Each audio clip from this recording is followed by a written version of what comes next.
लिफाफे वाले सहाफी ये कह रहे हैं जी इस वक्त सियासत नहीं करनी चाहिए, जलसे नहीं करने चाहिए। कान खोल के सुन लो लिफाफो, ज़मीर फरोश सहाफियों सुन लो, मैं सियासत नहीं कर रहा, मैं हकीकी आजादी की जंग लड़ रहा हूँ।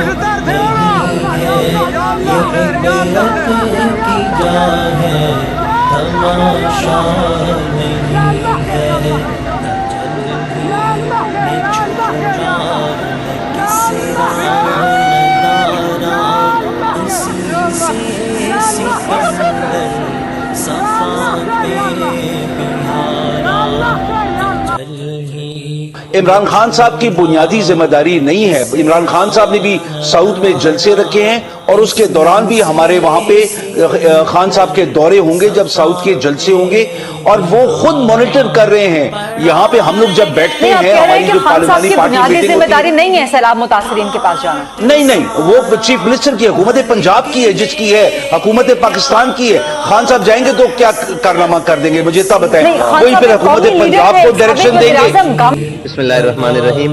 मेरा नहीं ख्याल कि ये वक्त तनकीद का है। इस वक्त पूरी कौम को यकजा होना चाहिए, इनके मसाइल को हल करना चाहिए, इनकी बुनियादी ज़रूरियात को पूरा करना चाहिए और इनके दुख दर्द और कर्ब को महसूस करना चाहिए। जब हम महसूस कर लेंगे बैसियत ज़िम्मेदारान, मैं एक सियासी पार्टी का लीडर हूँ, एक दीनी मजहबी जमात का कायद हूँ, अगर मुझे ये एहसास हो गया कि मैं इनके दर्द को महसूस करूँ तो यही दर्द महसूस कर लें हमारे साहिब इक़्तिदार और जितने भी साहिब इक़्तिदार। ये साहिब इक़्तिदार और साहिब इख्तिलाफ जो हिज़्ब इक़्तिदार और हिज़्ब इख्तिलाफ का मसला नहीं है, ये कौम का मसला है। अगर ये कौम रहेगी तो भाई आपकी जमातें, आपकी हुकूमतें और आपके जनाब इक़्तिदार सलामत रहेंगे ना। अगर ये कौम डूब गई और मर गई या हमसे मायूस और नाउमीद हो गई कि भाई ये जो सारे हैं ये इनको हमारे किसी किस्म के दर्द का या एहसास नहीं है, तो ये कौम हमसे मायूस हो जाएगी और इंशाअल्लाह हम अपनी पाकिस्तानी कौम को मायूस नहीं होने देंगे। हम इनके साथ हर दुख में दर्द में साथ खड़े होंगे और इतना ही पैगाम सबको देंगे कि इनके दर्द को समझें, इनके दुख को समझें, इनकी तकालीफ को समझें और इनके साथ आकर खड़े हों और इनकी ज़रूरियात को पूरा